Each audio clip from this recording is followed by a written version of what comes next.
Hello everybody, I'm Grant Fluff from Floodsters Sports Zone and welcome to Season 1, Episode 18 of Floodsters Sports Zone. Now, I am here in beautiful New York, camping for the week. I don't know how many videos I'm going to actually be able to make this week, especially since this place doesn't have Wi-Fi. The campground mat doesn't have Wi-Fi, so I can't film on my computer, but I can still at least screen record my phone screen, so I can still do shows like Floodsters Sports Zone. Usually the program is obviously about an hour to an hour and a half. This week it's going to be wicked quick. It's going to be maybe 20-25 minutes. That's my goal, pretty much. It's 11:01 right now. I can't exceed 11:30. I'm going to try to post this at 1 o'clock or make sure it's uploaded by 1 o'clock, because obviously 1 o'clock is when I would usually, of course, film the episodes. But let's get right into it. Again, right there, Floodsters Sports Zone, daily sports news on Instagram. You won't regret it. You have, like you see, I'm in New York. And then right here, you see I also post the daily recaps on my story. We will definitely dive into those three topics along with other topics. Make sure you go subscribe. And again, I know it's not the usual StreamYard setup fancy, like I couldn't throw in the intro or anything, but that is okay. So obviously we'll start with the news that happened last Sunday. And again, I'm just going to be kind of recapping and giving like a sentence or two of my opinion on my take instead of like blabbing on and on about the takes, because again, I'm running pretty short on time. To begin, the Seattle Kraken have signed former Panthers goaltender Chris Driedger to a $10.5 million deal for 3 years with a no-movement clause. Listen, I like Chris Driedger a lot, and I think $10.5 million is pretty good. I'm going to recap the Kraken expansion draft when we get to Wednesday's news, but I got to be honest with you, the contract is fine. I just don't see why Chris Driedger would be a capable starting goaltender. I know last year when he was on the Panthers, he was primarily the starting goalie, but the issue is he still had Sergei Bobrovsky and Spencer Knight. The Kraken have Driedger along with Vitek Vanacek and Joey Decord. That's not necessarily a great goalie room, and Driedger, hands down the best out of the three. Hell, Decor's probably going to be spending most of the year in the AHL. I like it, but, obviously, the Kraken could have drafted Carey Price. Let's be real. We knew that wasn't going to happen, but they still could have gone after someone else, and I really wish they did, but they didn't. I don't know why they didn't. All right, the Steelers signed defensive end / outside linebacker Melvin Ingram to a 1-year deal. I don't know, I never got word of how much the contract is worth, but what I can say is that Pittsburgh, they're going to live and die by their defense next year. And Roethlisberger, you can make a case he's not washed. I personally think he is. Juju Smith-Schuster, I think, has flat out quit playing football. Same thing with Chase Claypool. They are way too focused on being, social media celebrities instead of, playing for their football team. Oh, God, if only they focused on playing for the team they're getting paid millions to entertain. I know, absolutely crazy. Let me make sure. Okay, good, I am recording. Listen, Melvin Ingram, he's a great pass rusher on the Chargers. Again, they can use him as a linebacker, especially since Vince Williams retired. They can use him in that linebacking position. I see him more as a defensive end. TJ Watt's going to need some help. They obviously lost Bud Dupree, and they brought back Tyson Awalu, but he's in his early 30s. I think he's pretty much just a role player at this point. Or you can even slot Ingram in the linebacking core with Avery Williamson and Devin Bush. I think that would work as well. Great signing overall for the Steelers. I'm kind of shocked Ingram didn't get signed earlier. All right, now onto the Cardinals pitcher, Carlos Martinez, who missed the rest of the season after undergoing a thumb injury to repair a torn ligament. The main reason why I think the Cardinals aren't in a playoff spot right now, or just a couple games below 500, is because, oh my God, their pitching is injured. The majority of their starting pitchers are injured. Carlos Martinez being one of them, one of the more proven pitchers on the team. And the Cardinals, I was actually writing an article about the NL Central last week, and to my knowledge, the Cardinals had 5 pitchers on 60-day IL or longer, and of course Martinez was one of them, and of course trying to repair his torn ligament. He apparently had a thumb injury. He's gone for the rest of the year. Can't say I'm really surprised there. Alright, Packers QB Aaron Rodgers rejected a 2-year contract that would have made him the highest paid NFL player. Why would you make him the highest paid player on a 2-year contract? So what I've gathered from this is that Aaron Rodgers will be getting a record-setting, $65 million a year? That is ridiculously absurd. Aaron Rodgers has flat out given up on the Packers, and I think the sooner Green Bay realizes that they got to just focus with the quarterbacks they have, being Jordan Love, Blake Bortles, and Kurt Benkert. Once they realize that those are going to be the 3 QBs heading into the season, the better off it's going to be. Rodgers, I have to be real with you. He's given up on the team. He's felt like, I won you your Super Bowl. I've won you 2 MVP awards. I'm done carrying the sack of a franchise. You clearly don't want to build around me. You gave me Devontae Adams and Aaron Jones. That's good, but I need more to be a Super Bowl contender. Yes, we have a strong defense, but I need a better wide receiver too than Marquise Valdes-Scantling and Devin Funchess and Alan Lazard. Listen, those guys are good, but they haven't proved themselves yet. Robert Tonyan, a good tight end, but personally if Jordan Love starts next year, Tunyan's not going to have as good of a year as he did this year. They have to focus. Well, their main priority was trying to re-sign Aaron Rodgers. Now they've rejected his contract, which again, I would assume gave him like $60, $70 million a year, which again is freaking absurd for a contract. But I don't know what to say other than he's gone and you lost him.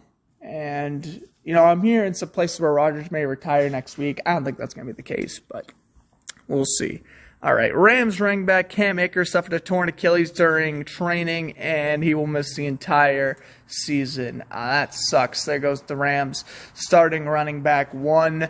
I mean, I've heard a couple of reports saying now the Rams are going to try to bring back Todd Gurley, which, I mean, let's be real. If, say, in 2022, Gurley and Akers split carries, that makes sense. But the issue is they have Darrell Henderson, and I feel like since he was rookie at the 2019 class, I want to say, they are going to mainly rely on him now. And I think the Rams are just done with the Todd Gurley experiment, which I kind of wish wasn't true because I actually liked Gurley when he was on the Rams, but I don't know. All right, Tigers pitcher Spencer Turnbull will undergo Tommy John surgery on chronic damage in his elbow and is expected to miss 12 to 18 months. That's just unfortunate. The Tigers have actually had a solid month of June and July, but obviously losing one of their starting pitchers is going to blow. The Bucks beat the Suns in 6. I was wrong. I said Suns in 7. I'll own up to it. I was wrong. The Bucks did beat the Suns 105 to 98 in Game 6, winning their second ever championship. First in 71. Giannis looking like a savage in that photo right there with 50 points. Played probably the best performance in the entire playoffs. Like, other than Damian Lillard's 55-point game against the Nuggets, in my opinion, this game against the Suns in Game 6, Giannis showed that this was the second best performance throughout the entire NBA playoffs this year, and also proved his mark that he is a top 5 player in the league. Don't doubt the Greek freak. And Drew Holiday and Chris Middleton, props to them as well for being solid role players all these years, finally getting a ring. Good for them. Portis is another one who I like seeing get a ring. And it's just incredible. I knew once Milwaukee beat Brooklyn in that Game 7, I knew right there they were going to come out of the East, because I'm like, come on. They're not going to beat the Nets and then lose to the Hawks. I'm like, that's not how that works. And ultimately, the Bucks, ran the table against Atlanta and came back from that 2-0 series deficit against Phoenix to win the NBA championship, and good for them. And that ring for Giannis, long overdue. Shortly after, Suns point guard Chris Paul announced that he will not retire. Of course, he scored 26 points in Game 6. I heard he's going to test free agency, and I've also heard that the Lakers are going to try to pick him up. Oh, Chris Paul, don't join the Lakers, because my respect, you can, those charts with the red chart and then the blue chart emojis. That would be my take on Chris Paul. Like, I would have so much respect for him, and then all the respect lost if he joins the Lakers. But For right now, all I know is that he's not going to retire, which, honestly, good for him. I think he still has a little bit left in the tank. Kraken to sign Oilers defenseman Adam Larsson to a 4-year deal worth $16 million. The Oilers are done, man. Adam Larsson, their best defenseman since Oscar Klefbom, is going to be out the majority of next year. Another thing that was announced this week that I just didn't have time to post. But, ultimately, Adam Larsson, Taylor Hall, when he got traded for Taylor Hall, it obviously wasn't a good trade because Taylor Hall's a better player than Adam Larsson. But Adam Larsson at least stayed on Edmonton longer and was at least a proven defenseman. I've always liked Adam Larsson since his New Jersey days. He's always been a proven defenseman to me. And the fact that he is not going to sign with the Kraken, I think that's smart. I think Seattle really focused on building a defense in the draft, which is what they need to do, because, let's be real, their forward core is completely lethargic other than Jordan Eberle and maybe a couple other players that aren't clicking in my head right now. Like Brandon Tanev's good as well. Colin Blackwell's decent, but they can get a lot of great offensive players. Yanni Gourde's another decent one. But Larsson is a good signing. He's obviously going to be playing first-line minutes with Seattle, and it wouldn't surprise me if he's an assistant captain right off the bat. All right, the 49ers re-sign all-pro linebacker Fred Warner to a 5-year, $95 million deal with $40.5 million guaranteed. He will become the highest-paid linebacker in the league. Well, this was a nuke drop. Fred Warner earned this, absolutely. It wouldn't shock me if Darius Leonard eventually surpasses this total, but that's a different story for a different day. As for Fred Warner, the guy has just become the best linebacker in the league. Well, maybe not the best linebacker, but a top 3 linebacker in the league over the past 2 seasons. He's really helped develop Drake Greenlaw, not to mention Wagner himself. Warner himself. He's just proving to be that he's going to be a solid veteran. And honestly, he was obviously the main linebacker that led the 49ers to that Super Bowl 54 appearance. Just keep on expecting that out of him. And honestly, I do think this year, and speaking of Wagner, I do think this year will be the year Fred Warner passes Bobby Wagner as the best linebacker in the NFC West. I do.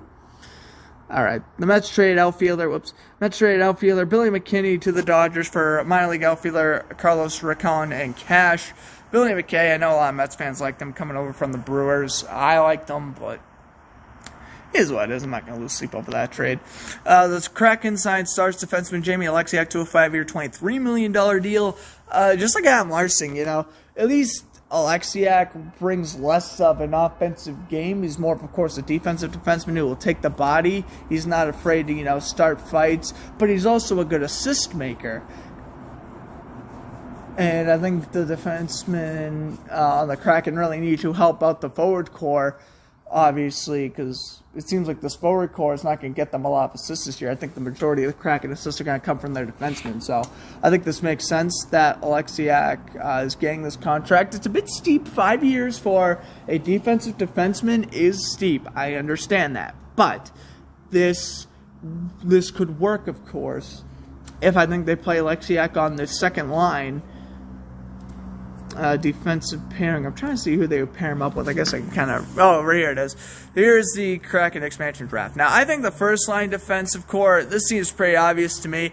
It's going to be Vince Dunn and Adam Larsson. And I think the second defensive core is going to be, I would say, Alexiak. And I'm trying to see who they would pair him up with. If I had to take a guess, I would say Dennis Shalovsky, and then have the Fleury brothers on the third-line D pairing, leaving Bayrether or Borgen and Lozano out of the picture. Oh, but then where would Giordano go? Oh, actually, I think I would rather take my safe bet with Giordano being on the second line with the Alexiak, or maybe even Choliquist. I don't know. I think one of the Fleury brothers is going to be out. In fact, I would honestly get rid of both the Fleury brothers, if I'm being honest with you.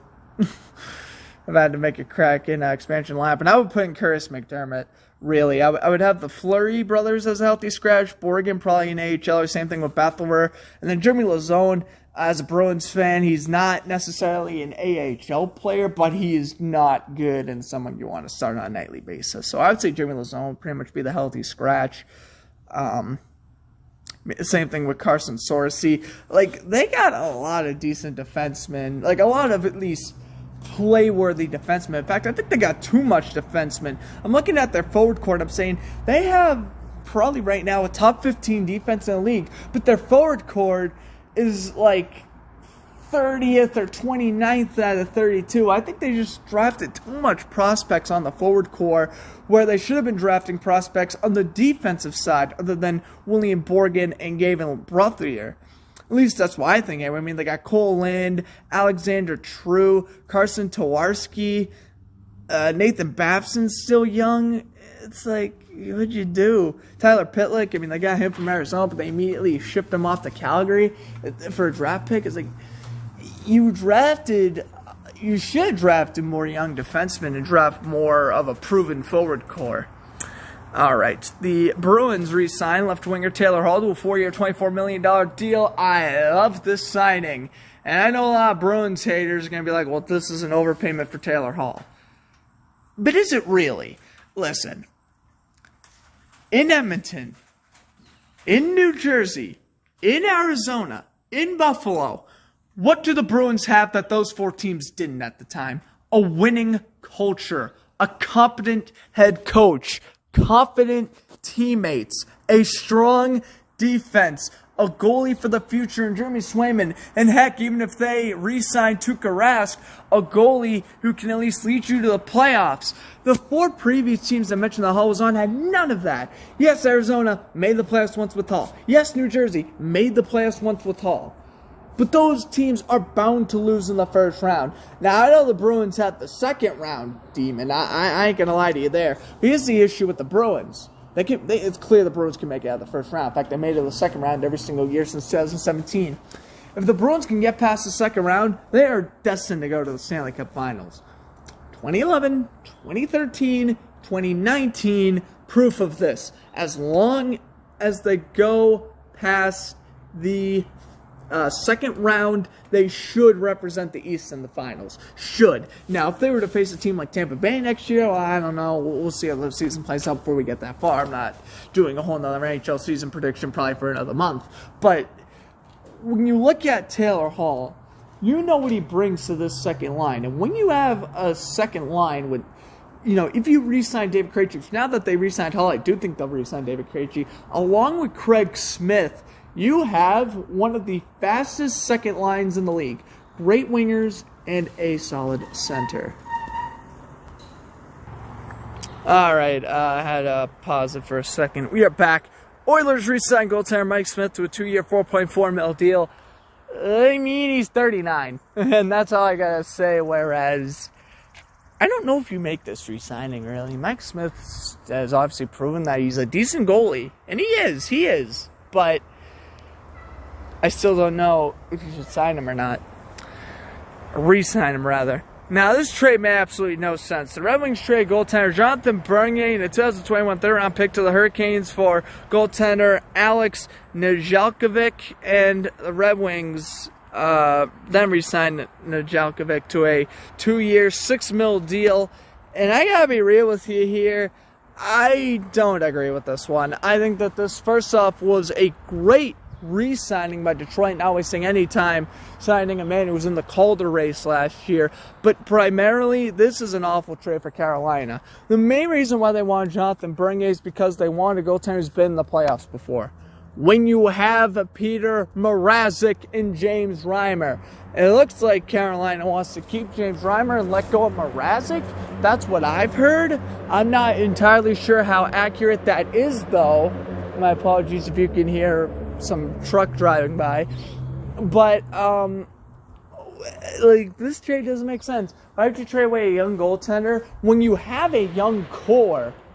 That's what makes this trade have zero sense at all. It's because you already have a young core. Why not rock with a young goaltender? I don't see what the Hurricanes' thought process was there.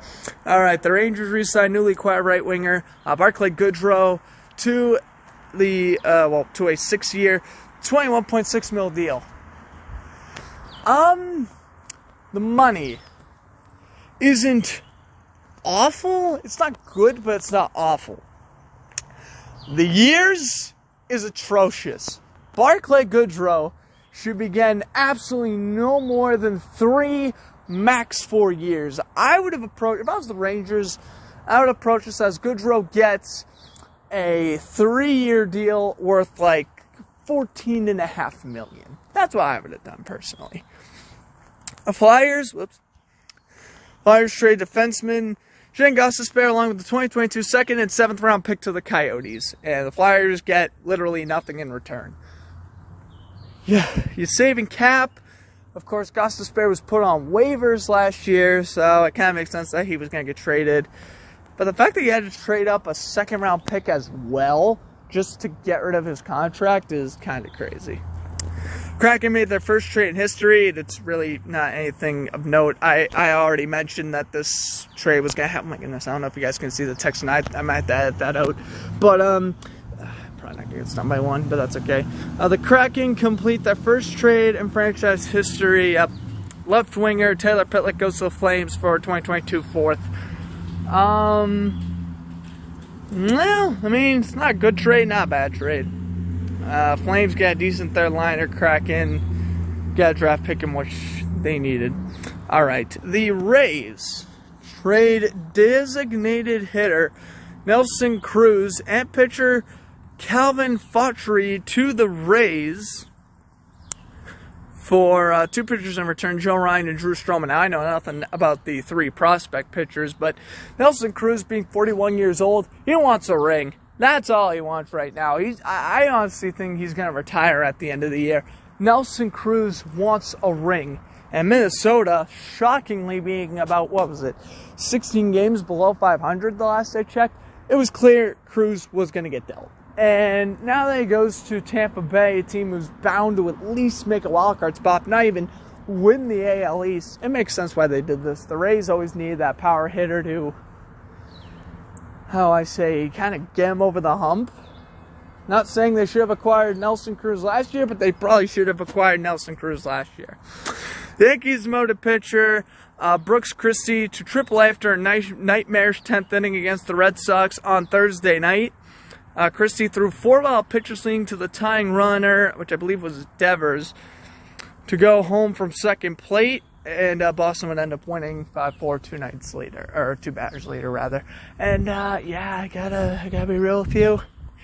That was a doozy of a performance. That was one of the worst pitching performances I've seen in a pretty long time. I ain't gonna sugarcoat.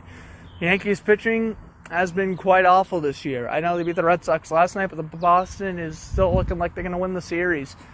Of course, winning the first 2 games of that series. So I don't know what to say. But yeah, I'd demote them back to AAA for sure. The Cleveland Indians are going to change their name to the Cleveland Guardians. Oh my goodness. I don't want to get much into cancel culture and all that crap, that you've already heard that enough on social media. I'm not here to really give my opinion on that. I will say that the name change is 100% unnecessary, and I say the same thing with the Washington Redskins, calling them the Washington football team. I hate that, and I'm going to hate calling the Indians the Guardians. I'm going to hate it. I think your team, you can't change your name. Just because some individuals are upset with the team name, you shouldn't change your name. That's all I'm putting at that. The Guardians look like it's an okay name. The logo, though, does not look great.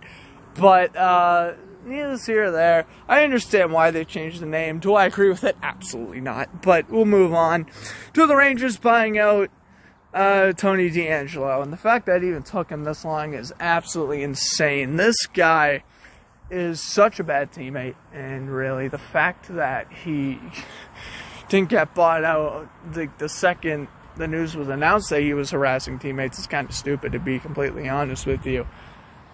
The guy has potential. He really does, but he's a bad person. He's a good hockey player, but if you're a bad person, I don't like you, bro. Sorry. Saints wide receiver Michael Thomas will miss the start of the 2021-2022 season with a torn ligament. 4 reports will turn sometime in November, then I've heard sometimes in October. I don't know. What I do know is that without Michael Thomas, the Saints are absolutely screwed.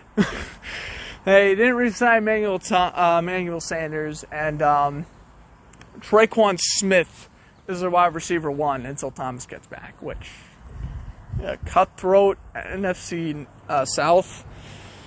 I don't know if that's going to get him the job. I don't think that's going to get the job done to make the playoffs. We'll see, though. We'll see. Offseason's still young. They could still acquire, like, whatever free agents left, like Golden Tate, Danny Amendola, whatever free agents left. Larry Fitzgerald hasn't retired yet. They could sign Larry Fitzgerald. I doubt it, but we'll see. Dolphins signed linebacker Shaquem Griffin to a one-year deal. Again, just great story. The fact that he's able to play in the NFL without a hand is great. I'm shocked the Jaguars didn't sign him with his brother Shaquille, but that's a different story for a different day. They're both playing with Florida teams now. And again, just a tremendous story. I give the Dolphins credit for signing him. Rays trade pitcher Rich Hill to the Mets for pitcher Tommy Hunter and minor league catcher Matt Dyer. All right. Sabres traded Ramis Ristolainen to the Flyers for defenseman Robert Hagg, a 2021 first and a 2023 second. Well, what do I think about this trade? It's what Buffalo is asking for, and I'm not saying that's necessarily an overpayment for Rasmus Ristolainen, but it kind of is. If you were to trade Hagg a 2021 fourth and a 2022 third, I still think Buffalo would have accepted it. But then in reality, you should have just traded Ristolainen for just a first and maybe Hagg straight up. You get rid of one of the draft picks, and I'm 100% cool with the trade. But because they added an extra draft pick, I gotta be real with ya, I just don't like it. Alright, Rangers trade right winger Pavel Benovich to the Blues for left winger Sammy Blais in 2022 second. Woo! This is absolute highway robbery by the St. Louis Blues. They get their second line right winger, man who could potentially replace Vladimir Tarasenko, for a third liner and a second round pick in next year's draft. Not even 2021, 2022. Oh my God, you cannot have botched a trade worse if you are the Rangers. I know Bernovich wanted out, but to trade him for Sammy Blais in a early 2022 pick, that's embarrassing. And honestly, I don't want Bernovich to score 35 goals next year to say, that's what you get for trading me, Rangers. This trade made even less sense. The Coyotes traded defenseman Oliver Ekman-Larsson and right winger Connor Granlund to the Canucks for left winger Louis Eriksson, center Jay Beagle, right winger Antoine Roussel, 2020, this 9th overall pick in this past year's draft, 2022 second and 2023 7th. So the Canucks get second line right winger, first pairing defenseman,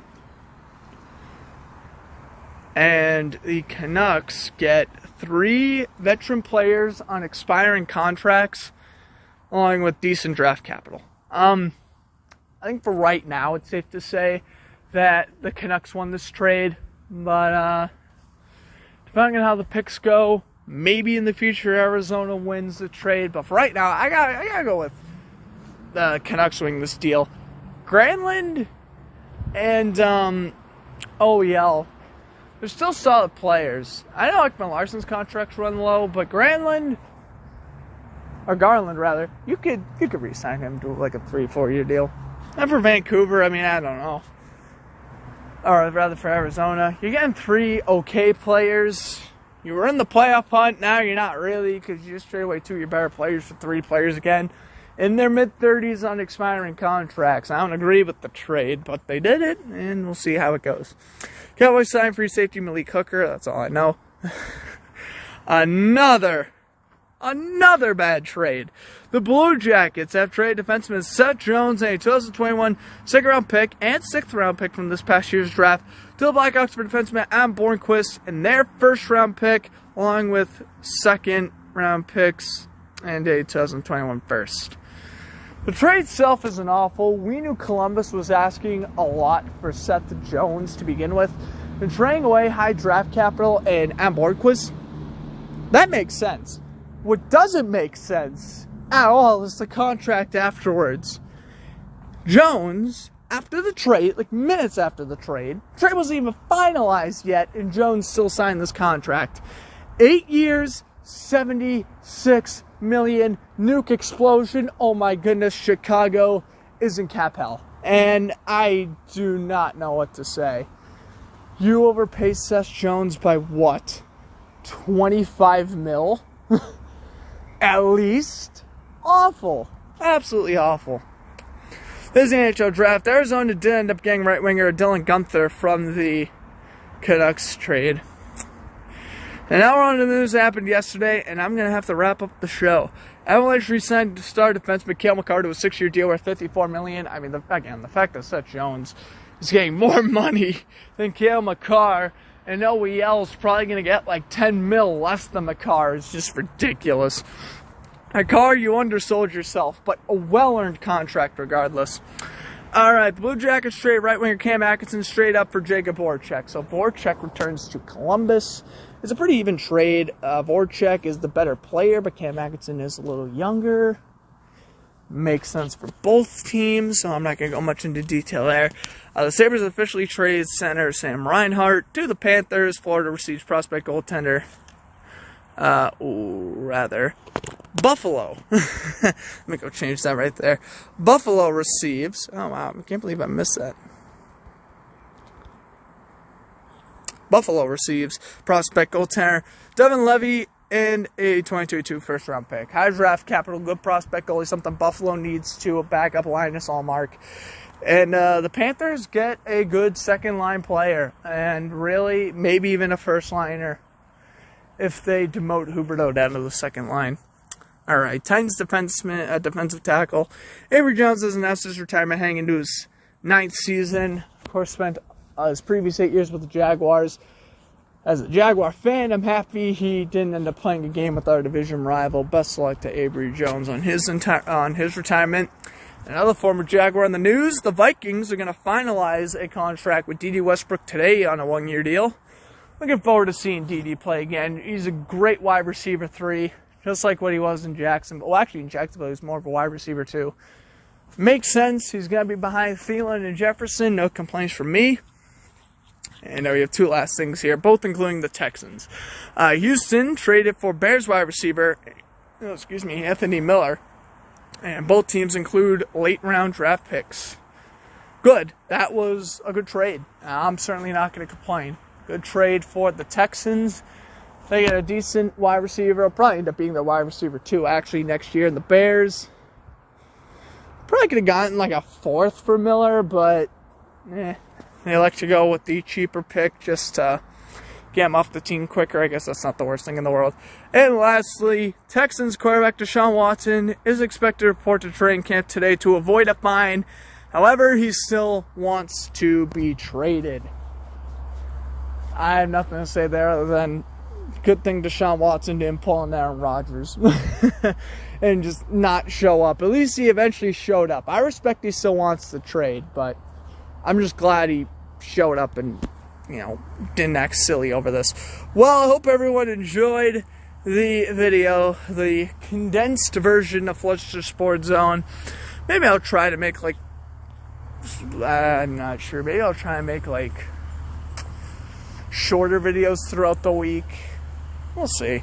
But yeah, I hope everyone enjoyed it. I'm Grant Fluff from Floodsters Sports Zone saying enjoy the rest of your day. And again, go follow that right there for the